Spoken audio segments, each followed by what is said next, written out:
Member for Goldstein. Thank you, Deputy Speaker, and thank you, Deputy Speaker, for pronouncing the word Goldstein correctly. And this may seem pedantry, but it's actually incredibly important. The electorate of Goldstein is named after a suffragette, Vida Goldstein, and I can say with absolute confidence that's how her name is pronounced, because in my research for my first speech, I actually found an article from 1904 where she not only articulated how to pronounce her first name correctly, but more critically how frustrated she was when people did not, which is why I've taken upon myself to always correct people in doing so, sometimes probably to my own detriment. But I would have thought that for fighting for the rights of women to vote, to buy property, to enter marriage on the same terms as men, particularly amongst all members, I would hope all members of this parliament, that they would take heed as part of the celebration of the historical figures of our great nation. Now, we need to start this debate, Deputy Speaker, by acknowledging I would certainly hope that every member of this chamber, and of course in the Senate as well, opposes corruption. The purpose for which we get elected to this parliament should be categorically to stand up to advance the interests of the people of Australia. We will have our difference of opinion about what the best interest and the national interest is, but that is not for the objective of personal gain. It is not for the objective of achieving some sort of untoward end that isn't befalling on the public interest. But we need to make sure that the framework of oversight around making sure that when people are stepping over the line or doing wrong is appropriate and proportionate, so that it catches out wrongdoing, and sadly and unfortunately isn't what unfortunately has occurred often at a state level of neither pursuing legitimate issues, and I talk particularly about the case of New South Wales, or more critically, that doesn't become a pathway for show trials and the use of corruption bodies to engage in public prosecutions for which people have limited recourse. And we all saw this recently, where I think is one of the most disgraceful public acts I have ever seen.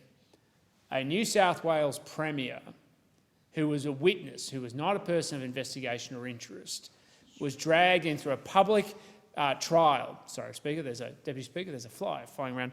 It was taken and drawn before an anti-corruption hearing, and their personal lives were used effectively as a political weapon. I think it is disgraceful. If there is corruption, there should be an investigation.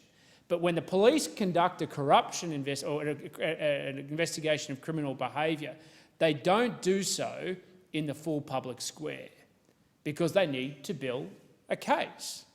And what happens with anti-corruption bodies is they should build that case. And if there is one, it is entirely legitimate and reasonable to have it referred to a public prosecutor. And should they do so, then the matter, if a case is brought, goes to court, where there is a proper trial. But to do investigations as the basis of a public debate simply seeks to tarnish people's reputations without any justification. And we know specifically with the conduct of the Shadow Attorney General, and how whenever anybody does anything in this place and he disagrees with it, he refers people off to the Australian Federal Police. He has a pad that is like a dodgy doctor issuing dodgy prescriptions. It's all he does whenever he wants to score a political point, and is prepared to use any institution as a means of publicly prosecuting his argument. He's even referred me onto a case which was simply absurd and ridiculous if you'd thought about it for more than about 10 seconds. But it didn't stop him doing so, because he sees these institutions as vehicles for political attack. And if you want an anti-corruption body that has integrity and has public confidence, you cannot provide a pathway where it can be used as a point of public attack. And that goes for any member in this chamber, it goes for any member in the other chamber, and it goes to the heart of whether you want to have a system of integrity. And I know the independent member for Indi wishes to have her bill debated, and she is more than entitled to make that argument about why that is the case.